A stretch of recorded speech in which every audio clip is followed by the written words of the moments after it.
Dios les bendice. Una alegría enorme, hermanos, estar con ustedes en esta noche por varias razones. Una más personal, de poder encontrarme nuevamente con el pastor que ustedes tienen. Yo lo admiro, no lo envidio, nunca un gramo de más, nunca. Y los que tenemos varios gramos de más, pero no solamente por eso, sino por esa pasión y esa fuerza en el desarrollo de la obra. Y la segunda razón es volver después de más de 40 años a este lugar. Yo, mi juventud, quizás algunos de ustedes no lo saben, pero empecé a servir al Señor en esta zona tan linda, la zona sur, en la época de la juventud. Hace más de 40 años uno era joven, y realmente siempre recuerdo los primeros inicios de esta congregación, los esfuerzos, las luchas por establecerse en este lugar. Y realmente es una alegría muy grande, porque después que pasás de una determinada edad ya sos mucho más melancólico que antes. Y siempre me alegré. Hacía muchísimo que no venía, pero muchísimo. Pero gracias al Señor y al GPS pudimos llegar bien aquí. Y también por el honor que me concede el pastor de la congregación de poder en esta hora servirles a través de la exposición de la palabra de Dios. Vos llegaste a la casa de Dios en esta noche. El Señor conoce tu necesidad, conoce tu corazón y conoce la necesidad de recibir una palabra que te revele aspectos de Jesús. El ministerio se llama Acércate a Jesús. Y cuando nos acercamos es tanta la grandeza de Él, tanta la bendición que contiene la persona de Cristo, que se revelan cosas. ¿Qué es revelación? No es simplemente conocimiento intelectual. Es que eso que está en la Escritura se manifiesta en nuestras vidas, produciendo una iluminación en nuestro interior que nos ayuda para vivir. La vida cristiana se trata de eso. Y yo quiero invitarte en esta tarde a que podamos leer juntos un pasaje bíblico que seguramente ya conocemos o no, pero seguramente ya lo habrás leído o escuchado alguna vez, que se encuentra en el Evangelio según San Juan, capítulo 2, versículo 1 al 11, y después vamos a leer el capítulo 4, verso 46. Dice así la palabra del Señor. Al tercer día se celebró una boda en Caná de Galilea, y la madre de Jesús se encontraba allí. También habían sido invitados a la boda Jesús y sus discípulos. Cuando el vino se acabó, la madre de Jesús le dijo: ya no tienen vino. Mujer, ¿eso qué tiene que ver conmigo?, respondió Jesús. Todavía no ha llegado mi hora. Su madre dijo a los sirvientes: hagan lo que él les ordene. Había allí 6 tinajas de piedra, de las que usan los judíos en sus ceremonias de purificación. En cada uno cabían unos 100 litros. Jesús dijo a los sirvientes: llenen de agua las tinajas. Y los sirvientes las llenaron hasta el borde. Ahora saquen un poco y llévenlo al encargado del banquete, les dijo Jesús. Así lo hicieron. El encargado del banquete probó el agua convertida en vino sin saber de dónde había salido, aunque sí lo sabían los sirvientes que habían sacado el agua. Entonces llamó aparte al novio y le dijo: todos sirven primero el mejor vino, y cuando los invitados ya han bebido mucho, entonces sirven el más barato. Pero tú has guardado el mejor vino hasta ahora. Esta, la primera de sus señales, la hizo Jesús en Galilea, en Caná de Galilea, así reveló su gloria y sus discípulos creyeron en él. Y ahora vamos a ir al capítulo 4 del mismo Evangelio de Juan, verso 46. Y volvió otra vez Jesús a Caná de Galilea, donde había convertido el agua en vino. Mis hermanos, como les dije, seguramente este versículo bíblico o estos versículos bíblicos ustedes ya lo conocen. Y quiero situarme en esta noche en la necesidad de entender que cuando Jesús trabaja en nuestras vidas, nos da facultades espirituales para ser creador de atmósferas espirituales. La atmósfera física o la atmósfera física tiene que ver con los elementos de la meteorología. Por ejemplo, estamos viviendo a fin de abril días un tanto extraños en la meteorología. A los que les gustó el día de hoy, mañana olvídense porque viene la lluvia y viene el frío.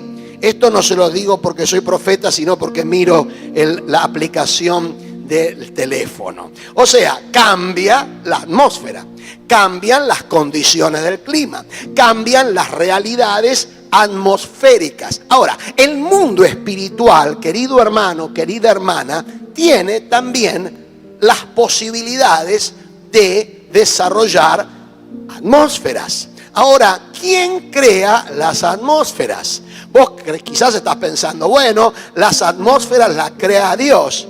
En parte es cierto, pero en parte quiero decirte que Dios te creó a vos y a mí a imagen y semejanza de Él. O sea, en Cristo con capacidad de crear atmósferas espirituales.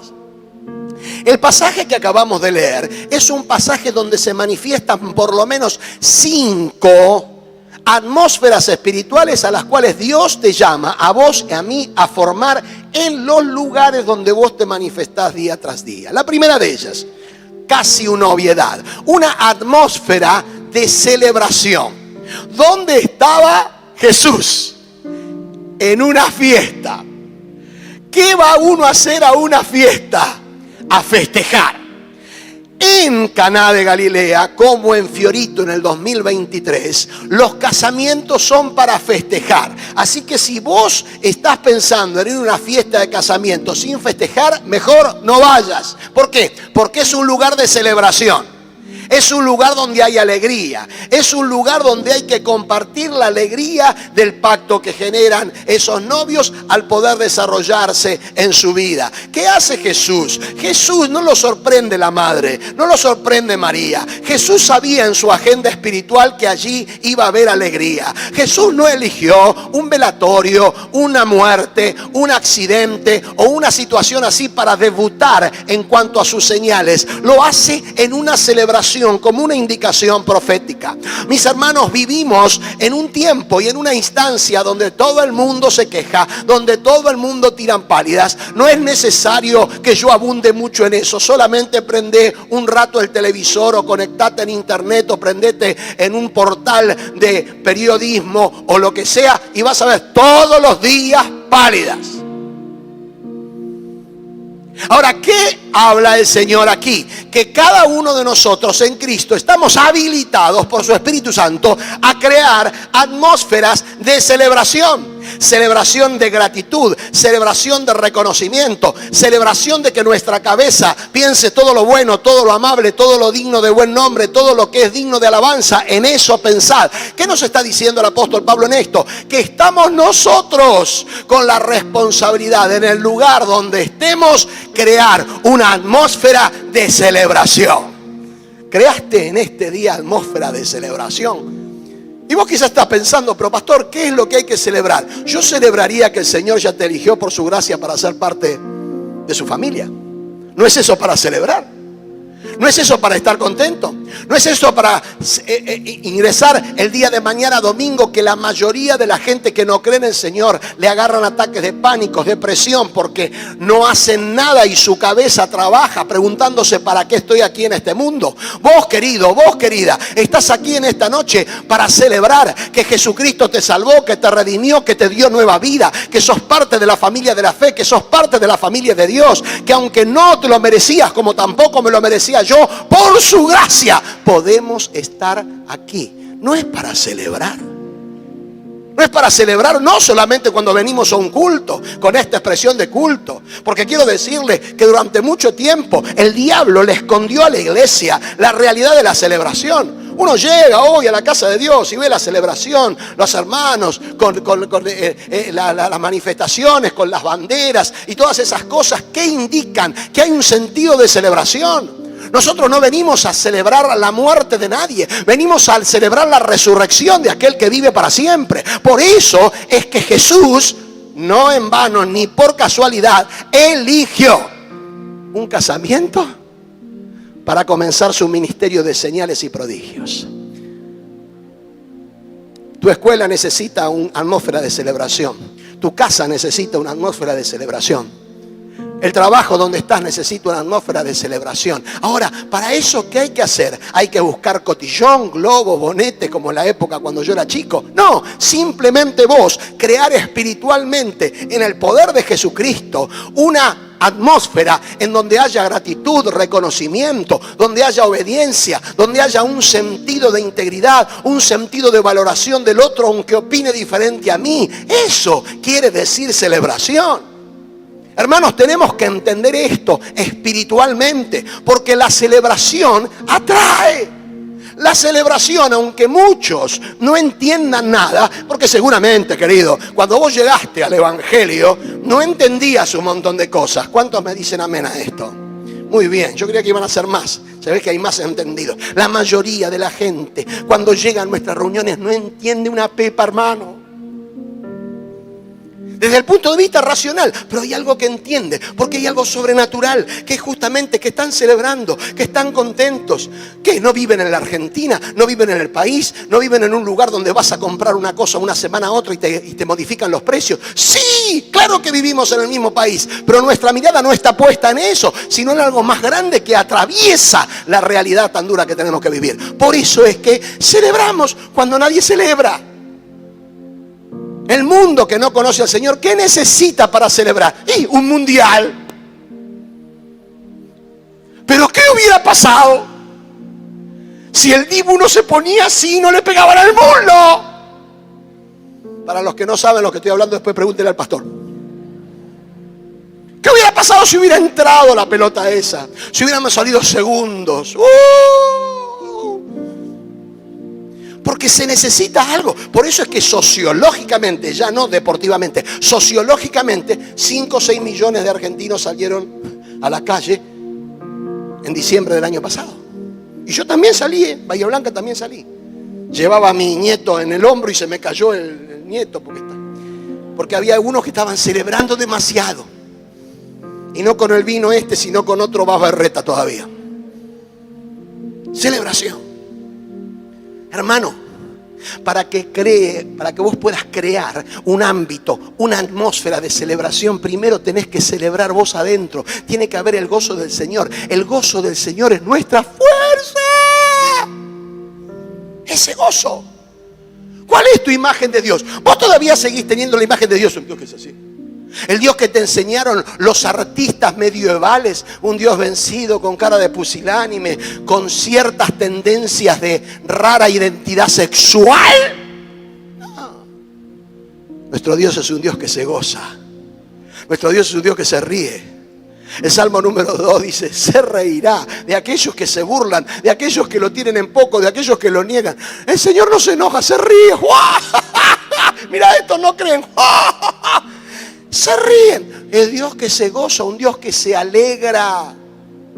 Lo agarran a Pablo y a Silas, que no era la esposa de Pablo, sino que era un compañero de ministerio, era hombre Silas. Y lo encapsulan allí, en una cárcel terrible. ¿Qué hacen ellos? Empiezan a quejarse, a decir, mirá lo que nos pasó por predicar el evangelio. Mirá, si me... No, se gozan. Y como resultado del gozo, cantan, alaban, de tal manera que hay un terremoto allí en Filipos.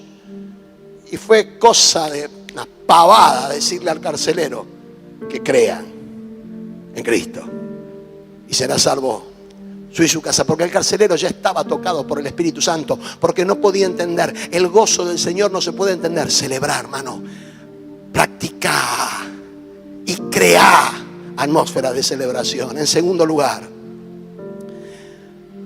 atmósferas de cambio. ¿Cuántos de los que están acá creen que en su casa, en su trabajo, en su estudio o en el ámbito en el cual se desarrollan son necesarios algunos cambios? Levanten su mano. ¡Wow! ¿Qué estás esperando? Que cambie el gobierno, las elecciones. Yo vine ayer de Bahía Blanca, generalmente le pongo 7 horas. Ayer le puse 10 horas. ¿Saben por qué? Porque hay elecciones. Están todos haciendo trabajo en las rutas. Para que digan, miren lo que estamos haciendo. Pero yo permanentemente trabajo esas rutas. Hace 6 meses las rutas estaban bien. Y estaban bien, pero ahora pavimento sobre pavimento sobre pavimento. ¿Por qué? Porque vienen las elecciones. Ahora muchos de nosotros queremos hacer esa trampa. Para que cambie esto, es necesario un nuevo gobierno. Es necesario este, es necesario el otro. Y no voy a cometer el pecado de nombrar a nadie acá, porque si no... No, hermano, vos tenés la facultad para cambiar lo que hay que cambiar. Vos tenés el poder en Cristo Jesús para empezar a cambiar lo que hay que cambiar. Ahora, ¿qué pasó? Hubo un cambio. ¿Qué es lo que cambió Jesús? El agua en vino. ¿Cuántos de los que están acá saben que una cosa es el agua y otra es el vino? Si no lo saben, hagan la prueba. Tómense 2 litros de agua y después tómense 2 litros de vino. Usted se toman 2 litros del agua y puede estar contento con su nutricionista. Yo tengo a mi nutricionista. Generalmente trato de esquivarlo, pero tengo a mi nutricionista. Y me dice, Néstor, 2 litros de agua, 2 litros de agua, 2 litros de agua. Ahora, si vos te tomás 2 litros de vino, no vas a estar tan bien. Si te tomás 2 litros de vino, vas a entrar a decir un montón de cosas que no querés decir. Si vos tomás 2 litros de vino, te vas a arrepentir. Si vos tenés 2 litros de vino, tu hígado se puede modificar. ¿Por qué? Porque una cosa es el agua y otra cosa es el vino. ¿Qué hace Jesús? Cambia, transforma el agua en vino. Cuán glorioso es el cambio operado en mi ser, viniendo a mi vida el Señor. ¿Cuántos de los que están acá pueden decir amén a eso? Cristo cambia a la gente. Pero si Cristo cambia a la gente, nosotros que somos de Cristo, no podemos mantenernos igual diciendo, bueno, esto siempre fue así, esto sigue así. Cambia la obra, cambia la iglesia. Este lugar, yo vine acá, pero no a este lugar. ¿Cuándo lo hicieron este lugar, pastor? Este santuario, no era este santuario. Estaba allá, cambia. Mira si hubieran quedado, no, esto ya así los fundadores. No, cambio. Y a veces cuando a la gente le hablas de cambio, hay muchos que se agarran y dicen, no, ¿por qué? Porque psicológicamente, psicoemocionalmente los cambios generan inseguridad. Y vos querés sentirte seguro. Por eso cuando la obra de Dios crece, hay hermanos que no es que sean malos, es que se le desafía el coeficiente psicoemocional. Mirá qué erudito que estoy hablando últimamente. Pero yo así estoy bien. Ese es el problema. Que está bien. Señor, ¿te quiere mejor?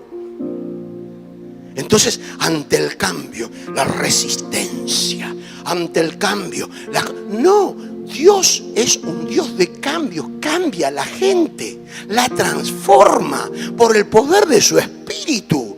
Es una obra sobrenatural. Pero si experimentamos eso, ¿qué quiere Dios con nosotros? Es que en el lugar donde estemos y digamos, esto así no puede funcionar, yo voy a ser un instrumento para cambiarlo. Ahora, por supuesto, cuando te lances a hacer eso, quédate tranquilo, que el coro que va a estar detrás tuyo, de los mediocres, de los que no quieren el cambio, de los que están bien así, te van a tirar en contra. No hagas eso, si así estamos bien. No, no hagan olas. A los que el Señor va a llamar al ministerio. Si el Señor los llama al ministerio y van a un ministerio y quieren empezar a hacer cambios, va a haber hermanos preciosos, santos, que se saben todos los himnos que le van y las canciones, y le van a decir: no hagan olas, no embromes. ¿Por qué? Jesús, en todos los lugares que fue, embromaba a la gente para bien. Y a los religiosos ni que hablar. ¿Por qué? Porque los religiosos siempre quieren defender ¿qué cosa? El statu quo, esto que se quede así. Venía Jesús y dice: no, esto no es que se tiene que quedar así, se tiene que modificar, y por otro lado no es así como ustedes creen que es. Cambios, hermano. Pero no cambiar por cambiar, no por esnovismo, no por moda, sino por necesidad. Es un hecho. ¿Sabes para qué Dios te diseñó a vos y a mí? Entre otros sus propósitos, para solucionar problemas aquí en este mundo. Y para que eso sea efectivo, y hay que introducir cambios y atmósferas de cambios. Mi esposa, que está enferma hace muchos años, sigue con la costumbre de cada 3, 4 meses cambiar todos los muebles del lugar. Para bien. Ahora, yo me acostumbro tanto que el día que llego y veo y generalmente son para bien, pero la primera impresión es una impresión medio, ¿viste? Que como que estaba la silla acá. Cuando las iglesias empezaban a experimentar cambios y renovaciones, venían hermanos y encontraban que en el lugar donde siempre se habían sentado, justo ahí hay una familia de personas nuevas en la fe. Y algunos hasta a mí me lo han dicho: ese es mi lugar. No sabía que habías comprado el banco. ¿Por qué? Porque eso es lo que no quiere cambiar. Ahora el Señor te llama al cambio, a los cambios. Quizás no sean cambios impresionantes, pero cambios pequeños que demuestran de que el que habita en vos no es el mismo espíritu que habita en los que no quieren cambiar. Cambio. La tercera atmósfera espiritual, una atmósfera de fe. ¡Wow! La fe, hermanos, hay que construir atmósferas de fe. Yo no me quiero meter en la práctica de la congregación, pero como el pastor hizo hace un ratito y contó este testimonio, ¿cómo se llamaba el gomero? ¿No te acordás el nombre? Bueno, el gomero, vamos a ponerle Carlos el Gomero, es un nombre de ficción. Son testimonios que producen fe. Si le funcionó al gomero, ¿cómo no te va a funcionar a vos? Testimonio, aunque no sea una campaña evangelística de sanidad, tiene que haber en las congregaciones testimonio, lo que Dios hizo, porque eso aumenta la fe.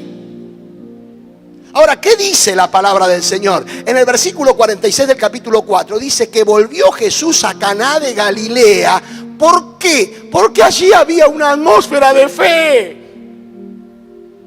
Ahora, hermanos, ¿por qué Dios se mueve de una manera más fuerte en algunos lugares que otros? No porque Dios ame menos a los otros hermanos, sino porque las atmósferas son diferentes. Porque en algún lugar no solamente se le adora, sino que se da testimonio de su gloria, de su gracia. Y ahí hay un ámbito de fe. Donde hay fe, Dios se manifiesta. No es que sea un Dios diferente, pero si vos tenés un auditorio de gente que no cree, si yo traslado esta congregación ahora mismo a la feria del libro, donde hay un montón de gente, que hay gente creyente también, pero hay un montón de ateos, y le digo, ahí no va a pasar nada espiritualmente, pero no porque Dios no sea el mismo, sino porque hay un ámbito de fe. Entonces tenemos que generar nosotros, creyendo, testificando, dando señales testimoniales del obrar de Dios, del poder de Dios. No se lo queden ustedes, den testimonio, porque eso aumenta la fe, porque eso estimula la fe. Fundamental. Ahora, fíjense la diferencia entre Caná de Galilea y Nazaret. En todo su ministerio, Jesús pisó una sola vez Nazaret, que fue cuando empezó. ¿Saben qué pasó ahí? Quisieron matarlo. No creían, lo deshonraron. Pero más que lo deshonraron, no creyeron. Porque la peor deshonra es no creer a aquel en el que tenés que creer. Y no pudo hacer, escucha bien, no pudo hacer allí ningún milagro. No quiso. No pudo. ¿Quién no pudo? El Dios Todopoderoso. ¿No te está picando esto ahora? ¿Cómo es posible? No había fe. No había fe. Ahora entendé bien, yo sigo creyendo en la soberanía de Dios. Que Dios puede sanar, quiere sanar, pero muchas veces no sana por su soberanía. Pero una cosa es eso y otra cosa es no crear nosotros ámbitos de fe. Llegá al lugar donde está y cuando todos dicen que no, ¿por qué no? Yo voy por el sí. Mi señora siempre me enseñó, el no ya lo tenés, andá por el sí. Tendría que estar en un salmo eso. Esa imagen pesimista, nada, no va a andar. No va a andar. Andá por el sí, créele. Aún en la intimidación. Muchos no lo saben, yo se lo voy a contar. Cuando el pastor fundador de esta obra vino por la década del 70, don Daniel Catarizano, que ya está en la presencia del Señor, en las primeras reuniones, segunda o tercera reunión salió, y en la esquina, según él me contó, había un grupo de muchachos, una patota, que evidentemente no le gustaba el evangelio, no eran muy simpatizantes, que digamos. Y le dijeron, ¿te vas de acá o te vamos a reventar? Catarizano lo miró con autoridad y me dice, yo estoy acá por alguien que está muy por encima de ustedes. Yo no sé lo que entendieron esto, pero se borraron todo.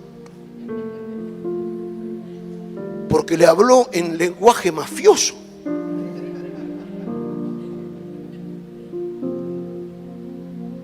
Pero miren, si hubiera dicho, no, los muchachos me amenazaron, no estaríamos acá hoy.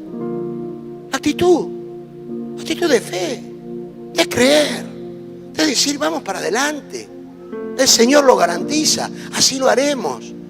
Seguir orando, seguir pidiendo, seguir clamando.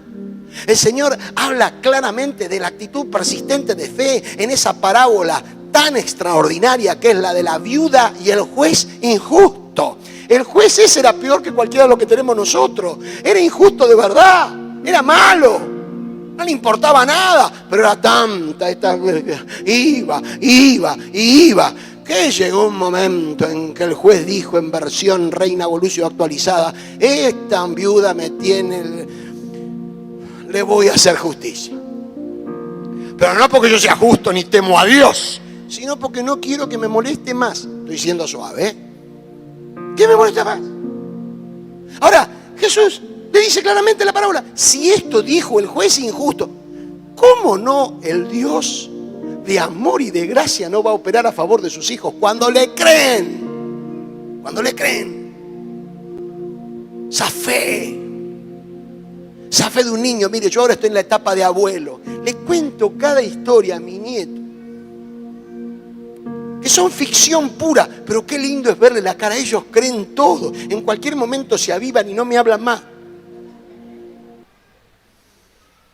Claro, porque está en la etapa esa de los monstruos y de los dinosaurios, y de aquí, que de allá y todo. Y yo trato de aplicar eso, que ellos ya conocen, como para simplemente distraernos. Ahora, ahí entiendo cuando el Señor dijo, qué lindo, que tienen que ser como niños. El niño le cree.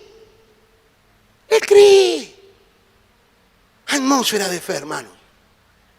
Cuarto lugar, la cuarta atmósfera que tenemos que crear. Atmósfera de excelencia. Prueban el vino, lo prueba el administrador. En la versión Reina Valera decía el maestresala, que jamás existió esa palabra en otro ámbito que no sea Reina Valera 60. La traducción, pero ahí dice el administrador, el encargado del banquete. El encargado del banquete era una persona que tenía que estar sobria, despierta, concentrada, y le pagaban. Hoy tendría un nombre, creo que tiene un nombre en inglés. Ustedes tienen un pastor que maneja y idiomas. Winnie Planner, ¿eh? ¿Cómo es? No, le pifié yo. Wendy Planner, el que planifica la boda. Esa persona tiene que estar concentrada, no tiene que tomar nada, no tiene que comer, tiene que saber los detalles, dónde viene la novia, el novio, las cosas que están todos días y se sientan. Ahora, cuando este toma, dice, no, esto es una locura el vino este. Estaba sobrio. Sus papilas gustativas tenían, y dice, esto es excelente, pero es una locura lo que están haciendo. Se lo llama y le dice, esto es un disparate lo que hicieron. ¿Cómo le van a dar este vino a la gente cuando ya tomó todo, hasta solvente habían tomado? ¿Por qué normal? ¿Por qué el mejor vino, yo te voy a explicar esto que algo sé, ¿por qué el mejor vino se toma de entrada? Yo se lo voy a explicar, no es tanta revelación que hay que tener acá. Porque cuando vienen los invitados, la tía Tota, el negro y todos los parientes, lo primero que van a hacer es juzgar si sos una rata miserable y que no te gastaste ningún mango o si rompiste el chanchito y hiciste una fiesta de verdad. Yo cuando se casó mi tercer hijo, cuando fuimos a la planificación y me veo el vino que le van a dar, yo dije sí, lo acepto porque era forma del paquete, pero cuando faltaba una semana me fui y compré vino bueno. ¿Y qué hice? Al revés de Jesús. El vino bueno lo puse de entrada. ¿Para qué? Para que digan, qué buen vino. El tema es que después se lo tomaron, ¿qué apareció? El vino que la compañía había presentado, que la empresa había presentado, que era berreta. Pero cuando ya hay berreta ya no hay discernimiento, ya toman todo. Ahora, ¿cuál es el punto acá? ¿Por qué atmósfera de excelencia? Por una sencilla razón. Jesús no sabe hacer otra cosa que no sea excelente. Lo de Él es excelente. Ahora les voy a dar una clave. En Fiorito, en Bahía Blanca, en Mar del Plata, en el Congo belga, en Canadá o en cualquier lugar del mundo, la gente quiere excelencia. Aunque no lo digan, quiere excelencia. Que no pueda por razones de sentido común es otra cosa, pero desea excelencia.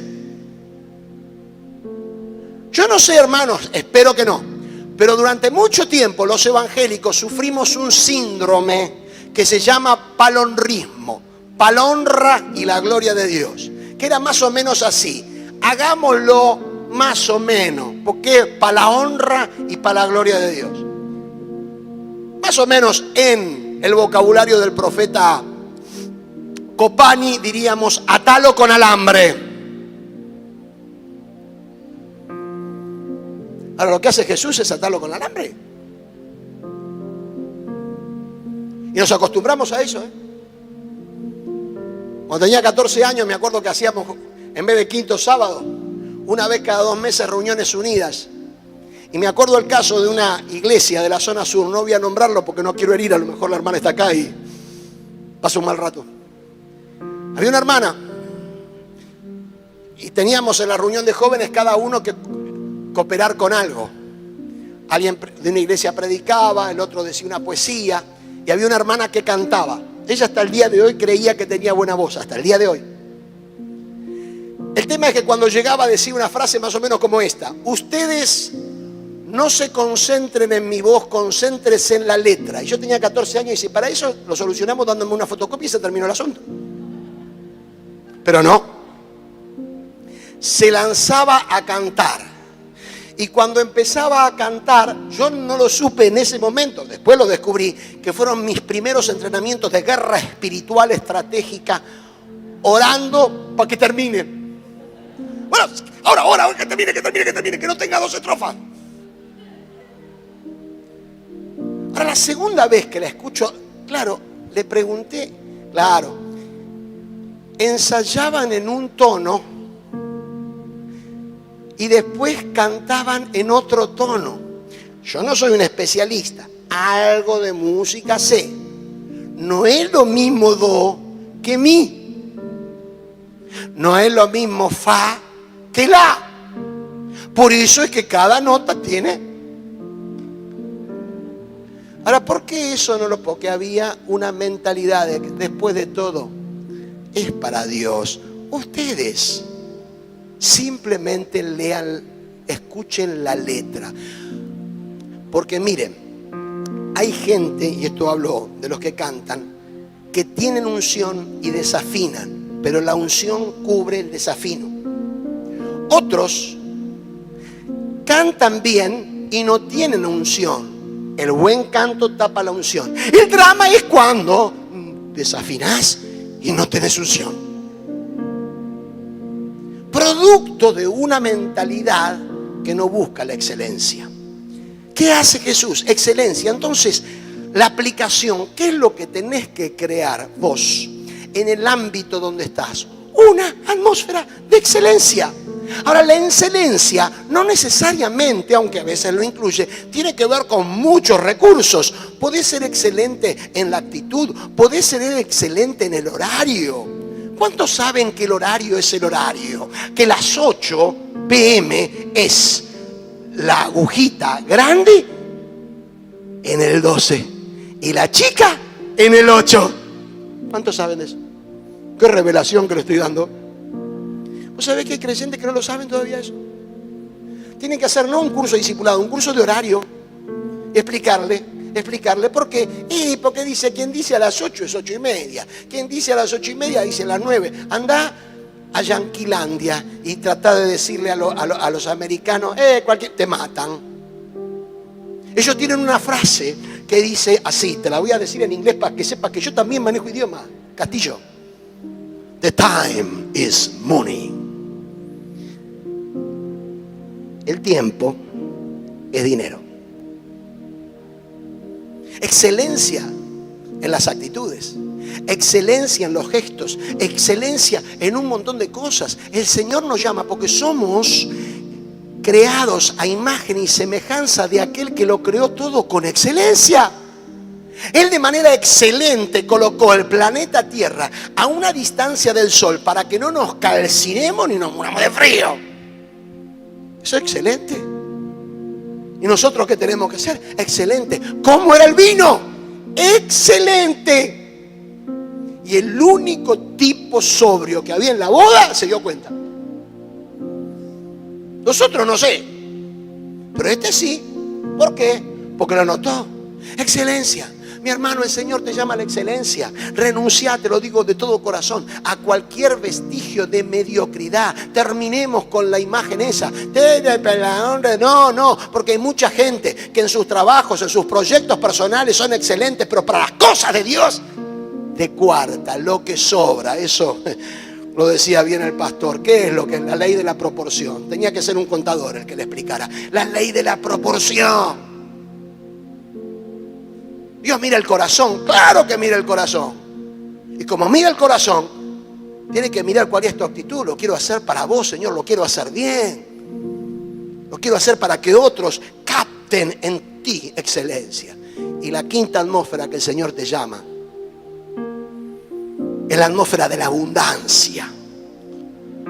Pastor, en estos tiempos de escasez, siempre hubo tiempo de escasez, siempre hubo tiempo de crisis. Y si vos sos argentino y tenés más de 60 años, vas a coincidir conmigo que siempre estuvimos en crisis.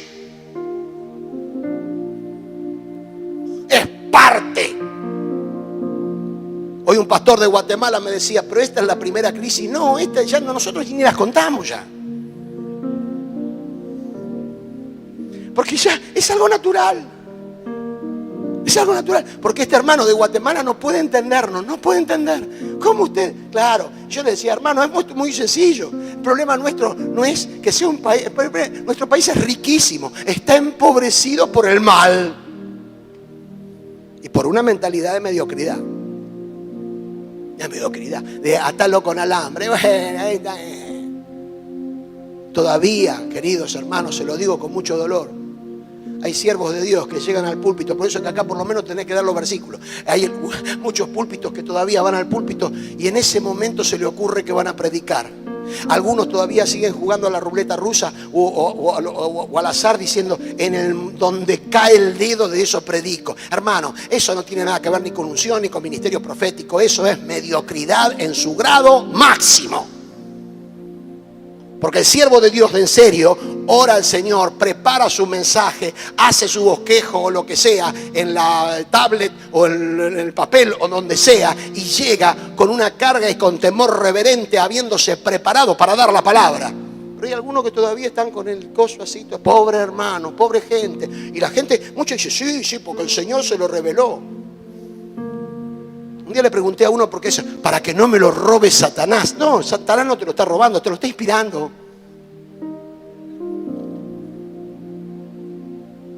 Abundancia. Qué bárbaro. 6 tinajas de 100 litros cada tinaja. Yo no sé cuánta gente estaba en esa fiesta, pero hay que chupar 600 litros de vino. ¡Ay! Abundancia. Dios es un Dios de abundancia. Hermano, yo soy de los que creo en la Biblia. Creo que debemos ser agradecidos con lo que ya tenemos. Creo en la ley del contentamiento. Pero el contentamiento es una plataforma para que Dios te dé abundancia. ¿Para qué? Para que al mismo tiempo vos seas de bendición para otros. Bendecido para bendecir, pero con un criterio de abundancia. Abundancia de gesto, abundancia de tiempo, abundancia de palabra, abundancia de relación. Hermanos, en este tiempo de inteligencia artificial, yo ya me estoy preocupando, Castillo, por esto de la inteligencia artificial. Hoy llegué a nuestro departamento, ayer llegué a nuestro departamento en Constitución, donde vive mi hijo.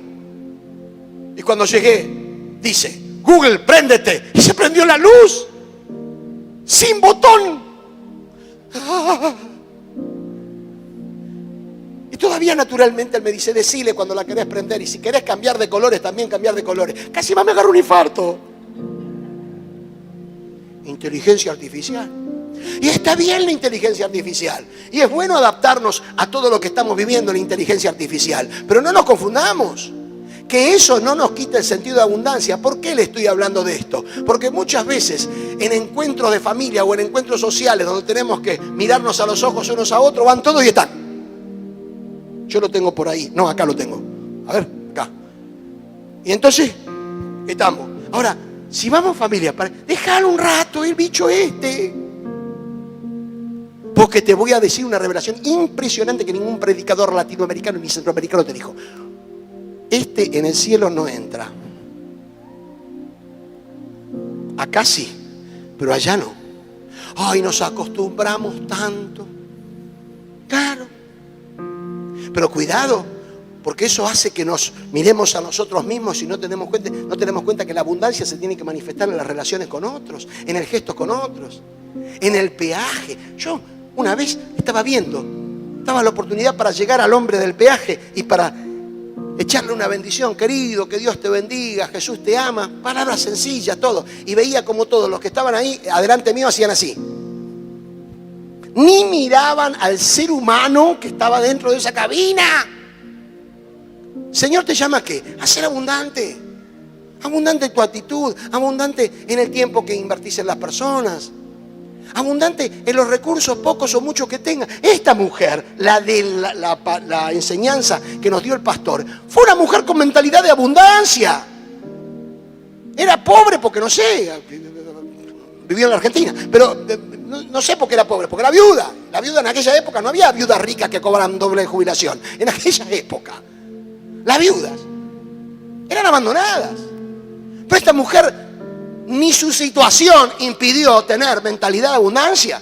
Porque cuando vos das todo lo que tenés, y yo le creo a Jesús, dio todo lo que tenía, muestra mentalidad de abundancia y de confianza. ¿O Dios acaso no es el Dios de la abundancia? Este pasaje lo demuestra. ¿Por qué Jesús no especuló? ¿Y por qué no le dije a María, bueno, quiero hablar con el novio, a ver cuánto tiempo más dura la fiesta esta? Un día más, bueno, con 100 litros está bien, ¿eh? A ver si todavía se me... Ah, de ahí nació Cuartetazo. ¿Quién se ha tomado todo el vino? Oh. No. Porque de la misma manera que Jesús no puede medir las cosas fuera de la excelencia, tampoco lo puede hacer en la abundancia. Multiplica panes y peces. ¿Qué dice la Escritura? Y se quedaron con hambre. ¿Dice eso? No. Sobraron 12 cestas llenas y Jesús, con un sentido excelente de la administración, no vayan a tirar esto, no vayan a tirar esto. Por eso el otro día me puse muy contento cuando vi que le hicieron una multa a unos que fueron a comer un tenedor libre y dejaban comida, todo lo demás. Le hicieron la multa. Yo, si hubiera estado ahí, les pido cárcel y cadena perpetua. Porque no tienen por qué. En un mundo donde hay tanta gente que hay hambre, tirar la comida y despreciarla simplemente porque pagan por el tenedor libre. La mentalidad de Dios, una mentalidad de abundancia. Y vos tenés que crear abundancia. ¿Cómo, pastor, lo hago? ¿Trabajás 8 horas, 9 horas en relación de dependencia? Lo que te voy a decir, quizás no tengas el mejor recuerdo de mí a partir de ahora. Decirle a tu jefe, jefe, necesita que me quede media hora más por el mismo sueldo. Primero le va a agarrar un infarto al jefe y después va a empezar a creer en el evangelio que vos le predicás.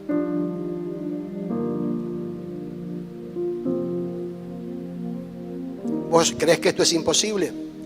Uno de nuestros pastores de la red nuestra en General Alvear, cuando fui por primera vez a conocerlo, él es trabajador de la municipalidad, director del área de cultura de la municipalidad de General Alvear, y directamente, sin protocolo, sin nada, fue a ver al intendente. El intendente me mira y me dice: pastor, si todos los empleados que yo tuviera en la intendencia fueran como Héctor, sería la mejor intendencia del país. Qué testimonio. ¿Saben por qué? Siempre trabajaba, si tenía que quedar antes se quedaba. Para el mundo te va a decir: sos un estúpido. No, no sos un estúpido, tenés mentalidad de abundancia. Y el Señor lo bendijo con su trabajo, en su familia y ahora en la congregación, teniendo una congregación creciente. ¿Por qué? Porque lo que vos tenés lo impartís. Si vos estás bajo un espíritu de avaricia, bajo un espíritu de ambición, de querer todo para vos, de no compartir con nadie, ¿sabés lo que va a hacer? Los que se críen alrededor tuyo van a ser así. Y vas a impartir eso a los demás. Pero cuando vos tenés un sentido de abundancia, eso lo vas a transferir también. ¿Por qué a muchos no nos cuesta dar? Sencillamente porque vimos a otros dar, que nos impartieron a nosotros. ¿Para qué? Para bendición. Para bendición. Porque la gracia de Dios se manifiesta ¿con qué? Con ese sentido de abundancia. No de especulación. ¿Qué es lo contrario a la abundancia? Lo contrario a la abundancia no es la pobreza. Lo contrario a la abundancia es la especulación, el cálculo, a ver cuánto. ¿Cuántos ravioles el domingo? Dije, vamos a contar.